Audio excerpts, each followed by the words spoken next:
상쾌한 아침 원주에서 출발합니다.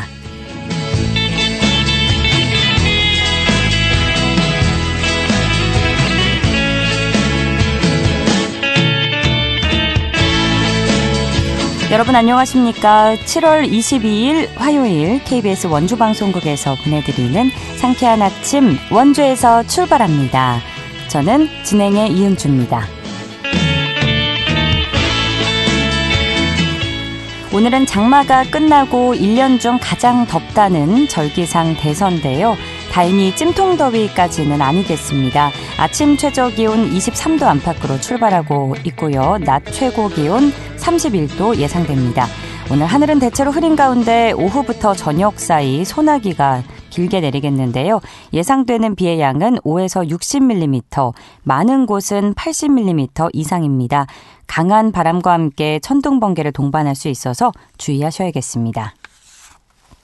오늘 준비한 소식입니다. 제선충병이 강원도 전역에서 확산 중인데요. 강원도 산림을 위협하는 제선충병의 원인과 대책에 대해서 알아보고요. 원주시 치매안심센터와 그림책센터가 함께 손을 잡고 치매 인식 개선 교육을 진행합니다. 리포터 현장에서 전해드립니다. 끝으로 평창군 통신원 연결해 평창 소식 전해드리죠. 7월 22일 화요일 상쾌한 아침 원주에서 출발합니다.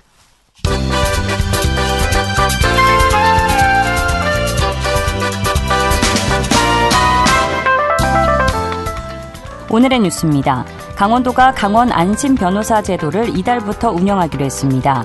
이 제도는 공익제보자의 신원보호를 위해 변호사를 통해 비실명 대리신고 체계를 도입하는 것인데요.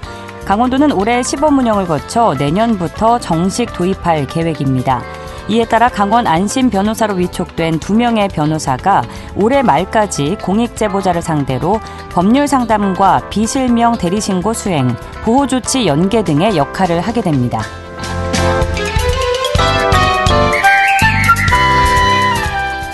건강보험심사평가원의 폐렴 적정성 평가에서 영월의료원이 가장 높은 등급인 1등급을 달성했습니다. 영월의료원은 산소 포화도 검사 실시율과 중증도 판정 도구 사용률 등에서 좋은 평가를 받았습니다. 강원도 내 1등급 의료기관은 강원대학교 병원과 원주 세브란스 기독병원 등 9곳입니다.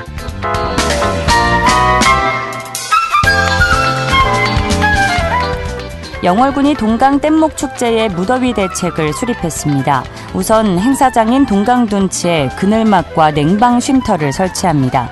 또 차가운 음료 보급과 응급 의료를 위한 시설도 마련하는데요. 이 밖에 체감온도가 36도 이상 올라가면 행사 일정을 조정합니다. 동강 뗏목 축제는 다음 달 1일부터 사흘 동안 열립니다. 오늘의 뉴스였습니다.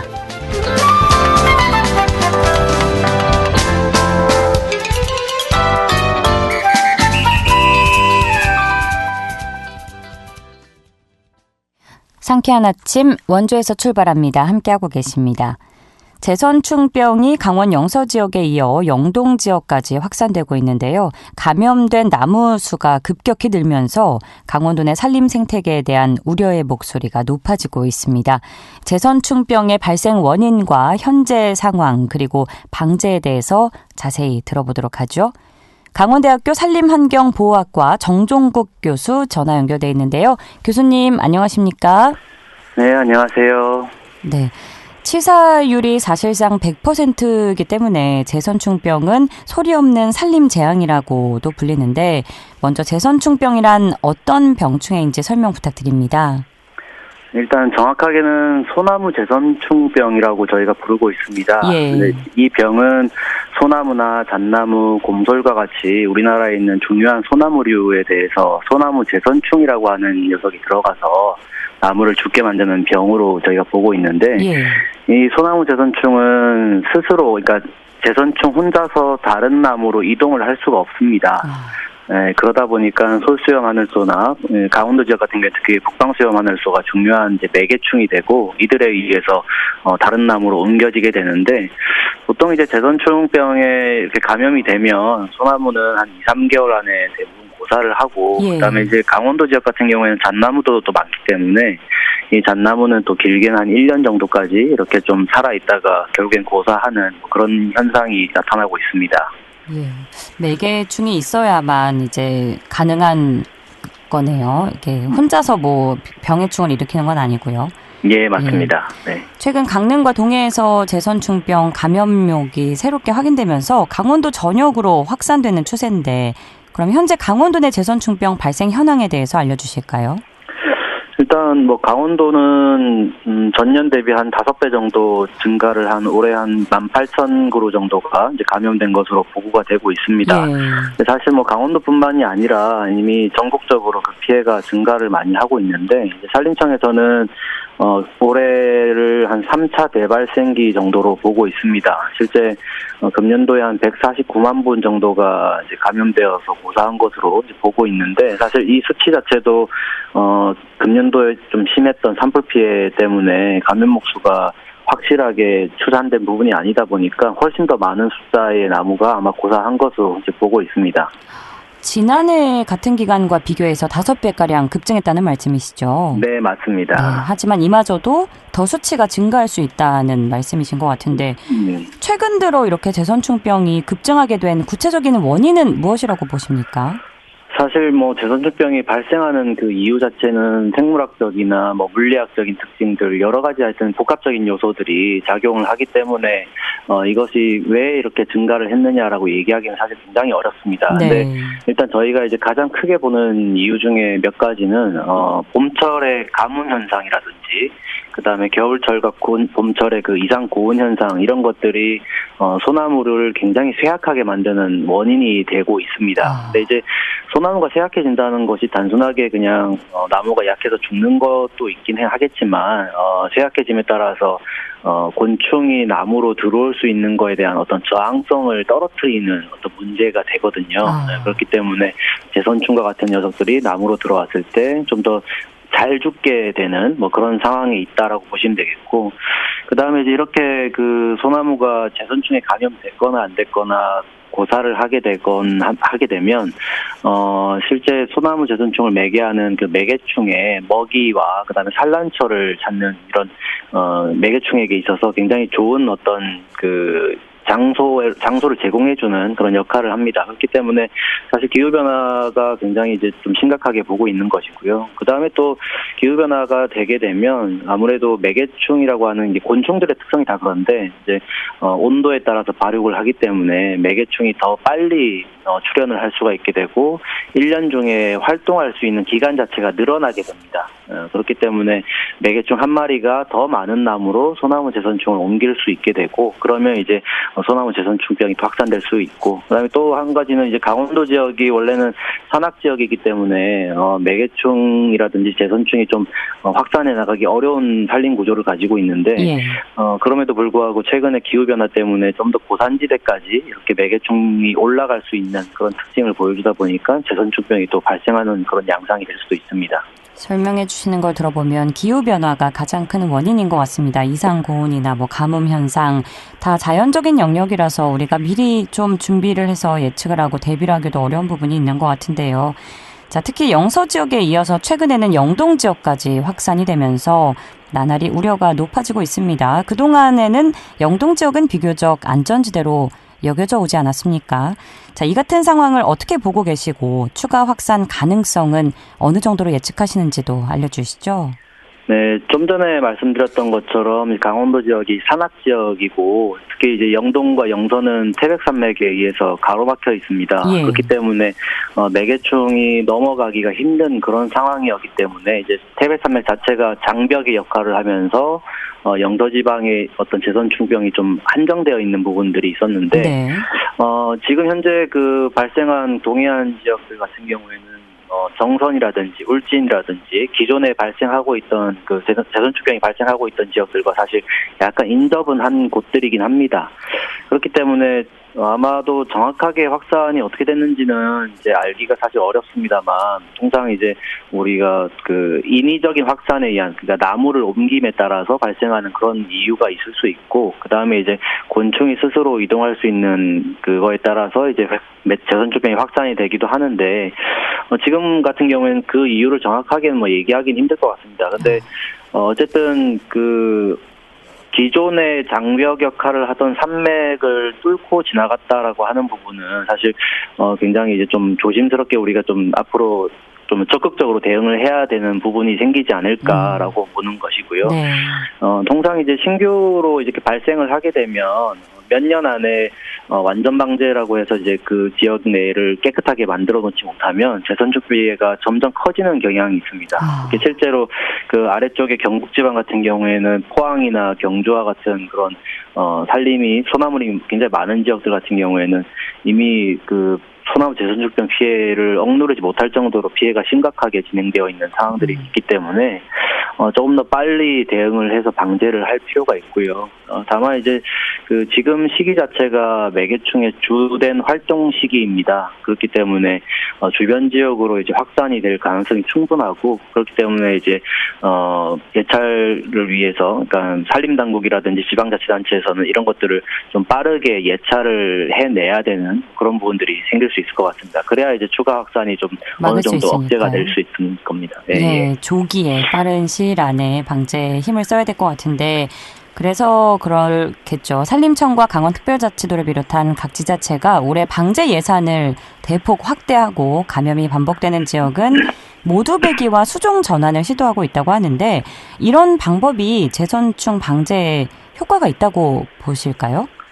일단 그 소나무 재선축병의 그 방제는 굉장히 다양한 것들이 적용이 되는데, 네. 그 중에 이제 지금 강원도에서 얘기하고 있는 모두배기라든지 수정 전환에 대해서만 말씀을 드리면, 둘 방법 모두가 이제 결국에는 그 산림 내에 어떤 특정 임지 내에 있는 소나무류를 모두 베어내는 것을 얘기합니다. 근데 이제 차이점은 모두배기 자체는 감염목 주변의 소나무를 모두 베어서 이제 주변에 혹시 감염되었을지도 모르는 나무들까지 같이 베어내서 방제를 하는 방법이 되겠고, 수종 전환 같은 경우에는 이제 작년에 산림청이 처음 이 사업을 이제 도입을 하면서 금년도부터 이제 시범적으로 하고 있는데, 특별방제구역으로 일부 지자체를 이미 지정을 했습니다. 그래서 그 지정한 지역에 대해서 수종 전환이라고 하는 방법을 쓰는데, 결국에는 이제 소나무를 다 베어내고 거기에 그 지역에서 원하는 어떤 나무를 새로 심어주는 그런 방식이라고 보시면 되겠습니다. 그렇기 때문에 어쨌든 그 지역 내의 모든 소나무류가 제거가 되기 때문에 사실상 추가적인 재선축병 발생이 이제 우려할 필요가 전혀 없는 거고요. 그 다음에 또 주변 지역으로 확산될 가능성도 상대적으로 좀 낮은 방법이 될 수도 있는 것이죠. 기존에 이제 그 산림청에서 이 소나무 재선축병 방제하는 방법 중에 단목 방제라고 해서 나무 한 번씩 이렇게 제거하는 방법들을 많이 써왔었는데, 네. 뭐 물론 이제 그런 지자체의 상황에 따라서도 달라졌습니다만, 근데 그런 것들이 주변으로 계속해서 피해목을 확산시키는 발생을 다시 유발하는 그런 원인이라고 이제 보고 있었던 부분이라서, 최근에는 이제 이런 그 좀 대면적 방제의 개념이 도입되어 있다고 보시면 되겠습니다. 그렇군요. 뭐 강원도의 지형적 특징을 고려해서 모두배기와 수종 전환을 선택을 한 거겠죠. 네, 뭐 그렇다고 보시면 되겠습니다. 네. 뭐 기후 변화로 인한 매개충 생태 변화도 방제 전략에 큰 영향을 미칠 것으로 보이는데, 이에 대응하기 위한 뭐 새로운 예찰 방제 기술이나 연구가 진행되고 있는 게 있다면 소개해 주실까요? 최근에 워낙 뭐 AI가 좀 유행이라서 그런지 모르겠습니다만, 이 소나무 재선충병과 관련해서도 예찰을 위해서 AI를 이용하는 어떤 기법들, 그런 연구가 진행이 많이 되고 있습니다. 과거에는 뭐 지상 예찰이라고 해서 차를 타고 이동을 하면서 고상호 발견하면 뭐 산에 들어가서 좌표 찍고 그렇게 했는데, 최근에는 드론이라든지 무인 항공기 같은 것들을 이용해서 조금 더 빨리 예찰을 하고 좌표를 획득하는 그런 방법들이 이제 적용이 되고 있습니다. 그래서 그게 되면 이제 현장에 우리가 좀 더 빠른 그 예산 투입과 인력 투입이 가능하기 때문에 훨씬 더 좀 더 정밀한 예찰 체계가 갖춰지고 있다라고 보시면 되겠고요.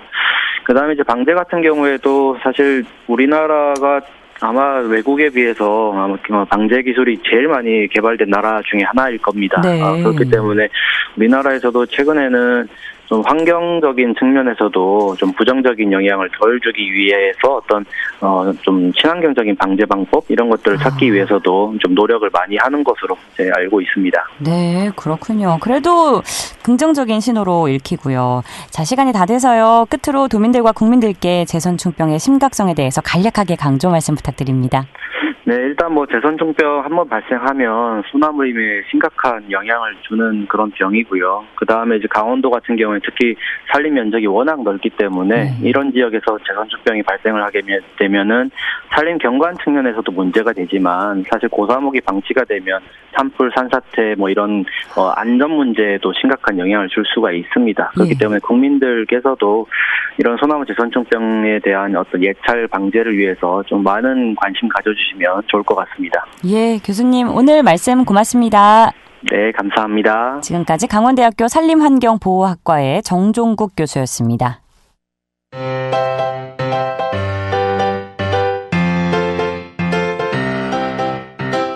KBS 원주방송국이 유튜브 다시 듣기 서비스를 실시합니다.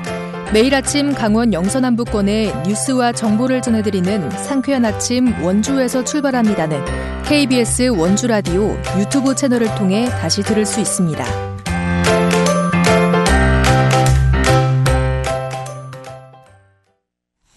(8시 47분) 앞두고 있습니다. 고령화 사회에 접어든 가운데 치매는 우리 사회가 함께 마주하고 극복해야 할 과제인데요.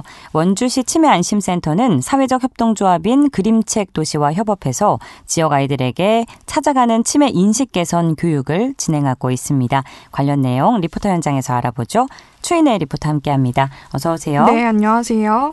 이 치매에 대한 인식을 우리가 언제 어떻게 가져야 될지 좀 막막한 경우가 있는데 원주에서 아이들을 대상으로 한 치매 인식 개선 교육을 확대 시행하는 곳이 있다고요? 네, 원주시 치매 안심센터와 그림책 도시가 함께 찾아가는 그림책 읽기로 치매 인식 개선 교육을 진행하고 있는데요. 네. 그림책과 부가트 활동을 통해서 유아기 아동에게 치매에 대한 올바른 인식을 심어주는 프로그램입니다. 이 교육은 단순히 정보를 전달하는 걸 넘어서 아이들이 책을 읽고 이 가족 사랑의 메시지를 얻고 이 부가트 카드를 직접 만들어 보면서 치매 어르신에 대한 따뜻한 정서를 나누는 데 초점을 맞췄는데요. 교육 후에는 단비라는 마스코트 미니블록과 또 가정용 안내문이 함께 배부돼서 아이들이 교육 이후 가정에서도 부모님과 함께 자연스럽게 치매에 대해 이야기를 나눌 수 있도록 유도하는 프로그램입니다. 이 프로그램은 2021년부터 진행이 되어 왔는데요. 올해 교육 대상을 초등학교 저학년까지 확대해서 치매 인식 개선 교육의 보폭을 넓혔습니다. 센터는 치매 예방과 극복을 이해하고 또 응원하는 지역의 치매 파트너층을 확대하고 치매 친화적인 환경을 조성하기 위해서 이 교육을 진행하고 있다고 하는데요. 원주시 치매안심센터 윤선영 치매관리팀장에게 자세한 이야기 들어봤습니다. 유아 치매 인식 개선 교육의 일환으로 찾아가는 그림책 읽기는 유아기 눈높이에 맞는 체험형 치매 인식 개선 교육입니다. 치매 관련 창작 동화를 사회적 협동조합 그림책 도시 소속 전문 강사와 함께 읽고 가족사랑 메시지를 담은 부가트 활동을 한 후에 인지 교구를 배부하여 가정에서 부모와 같이 할 수 있도록 하는 교육입니다. 이 교육은 인격이 형성되는 유아기에 치매에 대한 올바른 인식을 심어주고 가족 단위의 치매 인식 개선을 도모하고자 2021년부터 진행하고 있습니다. 벌써 5년째 맞이하고 있고요. 올해는 특히 저희가 사회적 협동조합 그림책 도시와 협약을 체결해서 대상자를 확대해서 초등학교 저학년까지 그림책과 함께하는 치매 인식 개선 교육을 진행하고 있는데요. 올해는 지난 5월부터 지역 아이들을 대상으로 프로그램을 진행하고 있는데 참여율이 높다고요. 이 프로그램 어떤 방식으로 진행되는지도 알려주세요. 네, 이 교육은 치매 관련 그림책인 파랑오리라는 책을 중심으로 구성되어 있는데요. 네. 그림책 도시 소속 전문 강사가 이 교육을 신청한 기관에 직접 찾아갑니다. 아이들에게 이 책을 읽어주고 이 내용에 대해서 자연스럽게 나누는 대화 시간을 마련하는데요. 치매가 낯설고 좀 두려운 개념이 아니라 누구에게나 가까이 발생할 실행할 수 있는 이야기로 다가가도록 교육이 진행됩니다. 네. 또 이후에는 가족사랑 꽃다발 카드 만들기라는 부가트 체험이 이어지는데요. 아이들은 직접 카드를 만들면서 가족에 대한 사랑을 표현해보고 또 치매를 단순히 질병으로만 보는 게 아니라 가족의 일로 받아들이게 하는 중요한 정서적인 기반이 되도록 프로그램이 구성되어 있습니다. 다양한 체험 교구와 활동 구성으로 현장의 아이들은 이 프로그램의 참여율이 높다고 하는데요. 자연스럽게 흥미를 유도하고 실제 참여 기관에서도 교재와 강사가 모두 우수하다, 아이들이 자연스럽게 배운다는 평가가 이어졌다고 합니다. 원주시 치매안심센터 윤선영 치매관리팀장 이야기 이어서 듣겠습니다. 저희 5년째 진행하고 있는데요. 올해는 특히 그 전까지는 7세 아동을 중심으로 교육을 진행하고 있었는데 올해 초등학교까지 확대를 했고요. 앞으로도 대상 연령을 좀 더 많은 아이들이 참여할 수 있도록 확대할 계획이고 교육 횟수도 늘려서 다양한 콘텐츠를 도입하여서 아이들과 가족 모두가 함께하는 프로그램으로 발전시키려고 하고 있습니다. 치매는 우리 주변 누구나 경험할 수 있는 일이지만 함께 이해하고 관심을 기울일 때 더욱 밝고 따뜻한 사회가 만들어질 수 있습니다. 특히 아이들이 어릴 때부터 치매를 자연스럽게 이해하는 경험은 서로를 배려하는 마음을 키우는 중요한 밑거름이 됩니다. 전 세대가 참여하는 치매 인식 개선 교육을 통해서 우리가 올바른 인식을 갖고 긍정적인 태도를 형성하는 것이 매우 중요합니다. 신청 방법과 앞으로 프로그램 운영 계획에 대해서도 알려주실까요? 네, 센터에 지금 전화를 통해서 이 교육을 신청할 수 있는데요. 앞으로는 온라인 신청 시스템도 구축을 준비하고 있다고 합니다. 센터는 더 많은 아동과 또 가족이 이 프로그램에 참여할 수 있도록 연령대와 교육 횟수를 점점 더 늘려갈 예정인데요. 앞으로 유치원, 초등학교뿐만 아니라 치매 유관기관, 복지관처럼 다양한 채널을 통해서 전 세대를 대상으로 치매 인식 개선 교육을 확대 운영해 나갈 방침입니다. 네, 유아기부터 치매에 대해서 자연스럽게 이해하고 배워간다면 고령화 시대에서 이 치매라는 게 낯설고 두렵기만 한 게 아니라 서로 돌보고 이해하는 과정이 되지 않을까 싶네요. 오늘도 알찬 소식 고맙습니다. 추인혜 리포터였습니다. 네, 감사합니다.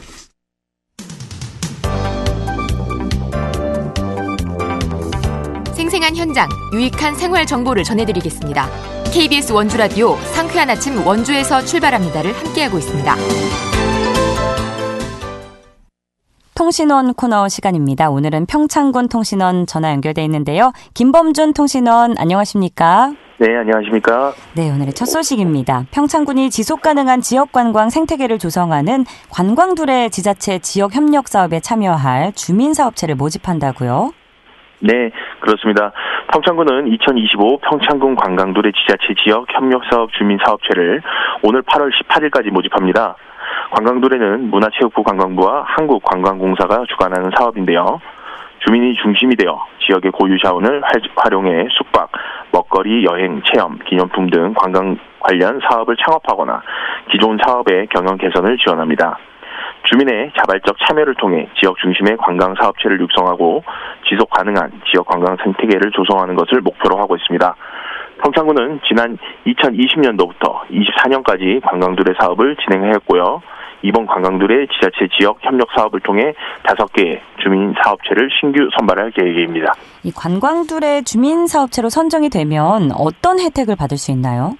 네, 평창군은 관광둘의 지자체 지역 협력 사업에 선정된 주민 사업체의 경영, 상품 개발, 홍보, 마케팅, 법률, 세무 등 실무 중심 교육 컨설팅이 제공된다고 밝혔는데요. 이 밖에 최대 360만 원 상당의 사업화 자금도 지원받을 수 있습니다. 특히 구성원 3분의 2 이상이 만 39세 이하 청년인 공동체와 사업체는 선발 시 가점 및 자부담은 면제 혜택도 주어진다고 합니다. 관광둘의 지자체 지역 협력 사업에 관심 있는 분은 평창군청 누리집에서 자세한 내용을 확인할 수 있습니다. 예, 평창군에 멋진 관광 프로그램을 운영하고 있는 마을 기업들이 많이 있다고 들었는데 취지에 공감하는 주민분들께 이번 사업이 보탬이 되면 좋겠고요. 자, 다음 소식도 들어볼까요? 네, 평창문화관광재단이 오는 7월 26일과 27일 이틀간 대관령 국민의 숲과 삼양 라운드힐 일대에서 제1회 평창 오리엔테어링 대회를 개최한다고 밝혔습니다. 오리엔테어링은 지도와 나침반을 활용해 자연 속에서 임무를 수행하는 스포츠인데요. 이번 대회는 2018 평창 동계올림픽의 유산을 계승하고 대관령 일대의 우수한 자연 환경과 문화관광 자원을 연계해 올림픽 레거시권 관광 활성화 사업을 일환으로 기획되었습니다. 정해진 순서대로 목표 지점을 빠르게 찾아가는 공인 경기와 주어진 시간 내 최대한 많은 포인트를 찾는 게임 경기로 진행되는데요. 대관령의 청정한 자연과 올림픽 개최지라는 평창의 역사적 의미를 접목한 체험형 콘텐츠로 참여자들에게 다양한 혜택과 색다른 즐거움을 선사할 예정입니다. 특히 26일 토요일에 열리는 공인 경기는 대한오리엔테어링 연맹 공인 승인대회로 2026년도 국가대표 선발전을 겸하게 됩니다. 예, 대관령의 시원한 숲과 자연 속에서 펼쳐지는 제1회 평창 오리엔티어링 대회 소식 들어봤고요. 다음 소식입니다. 지역 간 교육 격차 해소를 위한 학습 공간이 지난 17일에 문을 열었다고요? 네, 그렇습니다. 지역 학생들에게 새로운 배움과 성장을 지원하는 어린이 전용 학습시설인 펀키즈런 개관 소식이 이어서 전해드리겠습니다. 네. 펀키즈런 평창읍 중리 1원의 지상 2층 약 80평 규모로 조성되었습니다. 그동안 열악한 교육 프라라는 학습 선택권이 제한되었던 지역 학생들에게 도시와 동등한 수준의 학습 기회를 제공하기 위해 추진된 사업입니다. 특히 이번 사업은 학령 인구 감소로 인해 교육 환경이 점차 악화되고 있는 농촌 지역에서 민간과 지자체가 협력해 대도시와 교육 격차를 해소한다는 취지로 추진된 만큼 지역 교육 경제력 강화에도 큰 도움이 될 것이라고 기대를 모으고 있습니다. 예, 펀키즈런이라는 이름처럼 평창군의 어린이들이 이곳에서 즐겁게 공부하길 바라겠고요. 자, 평창군이 고향사랑기부제 답례품을 공개 모집한다는 소식 끝으로 전해주시죠. 네, 평창군은 오는 30일까지 제2차 고향사랑기부제 답례품을 공개 모집합니다. 이번 2차 답례품 모집을 통해 군 지역은 농특산물 품목을 다양화해 군 특색을 살린 품목을 적극 발굴할 방침입니다. 신청서는 오는 30일까지 평창군청 세정팀을 방문하여 접수하거나 우편으로 제출하시면 됩니다. 관련해서 평창군은 접수 마감 후 8월 초 답례품 선정위원회를 개최 제품 심사를 진행한 후 8월 중순 답례품 선정 결과를 발표할 예정입니다. 예, 오늘도 다양한 평창 소식 고맙습니다. 네, 감사합니다. 김범준 평창군 청년연합회장과 평창군 소식 나눠봤고요. 7월 22일 화요일 순서 여기서 마칩니다. 저는 내일 아침 8시 30분에 다시 찾아뵙죠. 지금까지 기술 조원재, 구성 황진영, 진행의 이은주였습니다. 여러분 좋은 하루 보내세요.